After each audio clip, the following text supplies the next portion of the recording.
You'll look around, you'll see that there's no Deadbolt, SCX10 Deadbolt 2 in my work area. There's no box. It's gone. It's actually going to a buddy of mine. His son will be running this weekend with us at his first event.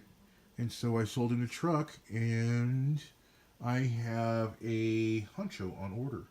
Now, this is just a box. This is the box that I got for the truck that went into the Scout. You know, the Scout itself will be out this weekend. I'll be driving it around a bit. But after New Year's, I will be tearing it down, and I will be retiring the Wraith cage and the body. That leaves pretty much an entire truck other than the Wraith cage and the body. And I have been talking to Mr. Wardy Made, and we will go for another post-New Year's build. Probably nothing as involved as the Creature. That truck took a little bit of time to really get going. It was fun, and it's still a lot of fun to drive. But what I want to do is a basic full-body scaler out of this truck, possibly with just this really simple roll cage, hood mod, and just some really cool steel goods on there, some trail armor. So it'll be similar to the Scout, but it won't be this truck. The CGR bodies, the old CGR, are really hard to come by, and they're very expensive when you do find them. And the previous ambush body, that was the full Scout body, is almost impossible to come by now. So unless I know or can find somebody who's done vacuum forming on those specific bodies, it's probably not going to happen ever again. I do have one of the current ambush bodies here, but I've already cut it and preparing it to put on the burrito. This Bronco body is getting pretty wore out, and it's a matter of time before it starts to crack and have bad problems with it. So we're going to actually put it on there, paint it, and that's, again, my go-to trail truck. And that's the hope with the honcho. When I get the honcho again, that's what it's going to end up as. It's going to end up as a go-to trail truck. I'm going to do similar testing like I did on the last one, but this time it's going to be a little less involved in the way that I'm not going to worry about the battery readings and such. These trucks, both this and the Deadbolt and the Blazer that I've watched at Axial Fest, just get really good mileage on their lipos. So we're not going to worry about the lipo mileage. I mean, we've kind of proven that so far, that it gets extremely good lipo mileage right out of the box. So what I'm actually going to do is I have a set of the Axial Metal gears.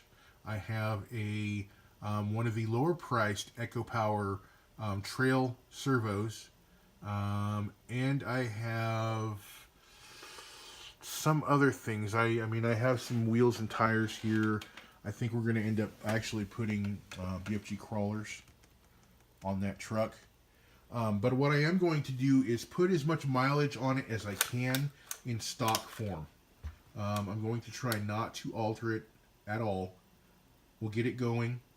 We'll see how long. I'm going to let one or two things go wrong before I change stuff around. We'll see about the usual suspects, the steering servo and the transmission gears. Now, it's usually the idler gear in the transmission that takes a crap. But again, with that Deadbolt that we were running, man, it was kind of hard pressed to kill it on 2S, and just being a trail truck, not bashing it, not getting it bound up, not running it hard, not jumping it or anything dumb. I think this thing will last quite a while. So I'm going to get a little bit more mileage on it compared to the Deadbolt, and go from there. And then once, a few things go, then, I'm really not going to change it up too much. I would really like to kind of keep it in stock form. Do some sticker bombing, change some wheels and tires eventually. But I just want to drive it as it is. Maybe do some detailing in interior or, something. But again, stock truck. We're going to run it for as long as we can. Or until I get bored, which could be 2 days, 2 weeks, 2 months. We'll find out. Any other news? No, that's about it. I've actually done this video probably 4 times. I've had a lot of interruptions between the heater firing up and helicopters taking off from the hospital. And then again, the audio was really crappy with the earbud I was using because it was scratchy from my stupid beard, which I do want to chop off. So I think that's it. I'm going to attach some photos and some videos that I've taken of the Deadbolt to this little kind of a wrap-up. I think after that, let me get this can open really quick. I mean, all the testing we've done on our batteries is done also. Right now, I need to actually kill some juice in these Turnigy lipos. They've been sitting for, I don't know, almost 2 weeks with a full charge. So I've really got to get those down. Everything else in here is pretty well discharged. We've got some of the Echo Power 2200 3Ss. These have been really cool. We have the Turnigy 2200 60C 3Ss. We have the, oh yeah, we still have the Hobby Star 3700 milliamp 100C. I really like this battery. That thing gets really good mileage. And then we have the ProTech equivalent lithium high voltage. This is a really cool pack also. I could not recommend these any further than I have already.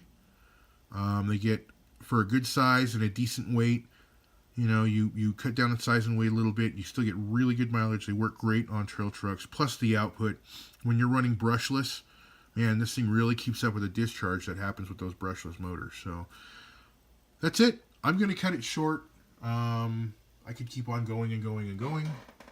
We're going to leave it at this. Remember, support your local hobby shop. See that? If you look around, we still have banners there. I have, you know, the green banner here. Support your local hobby shop. Get out there.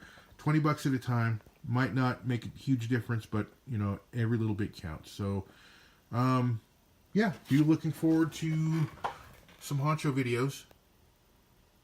We'll catch you guys later.